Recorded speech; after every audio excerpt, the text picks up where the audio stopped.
3 günbəz məbədi. Təxminən 1000 il bundan qabaq, bura atəşpərəstlərin məbədgahı idi. Lakin Azərbaycanda daha qədim abidələr vardır. Azərbaycanlılar dünyanın ən qədim xalqlarından biridir.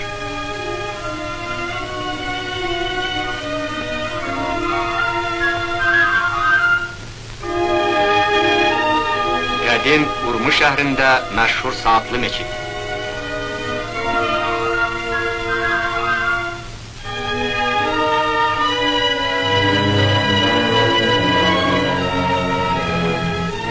O, hələ də öz gözəlliyini itirməmişdir.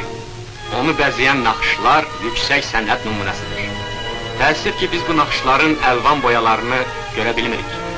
Onlar hələ də solmamışdır. Bu abidəni tikən ustanın adı Kərbalay Nəcətdir. Urmuda başqa bir gözəl abidə də vardır, Cümə Meçid. Məscidin mehrabındakı zinət insanı heyran edir. Onun butalı naxışları son dərəcə incə və zərifdir. Sütunlar belə böyük bir ustalıqla işlənmişdir. Bu gözəl sənət əsərinin müəllifi Təbrizli nəqqaş Şərəf Şahidir.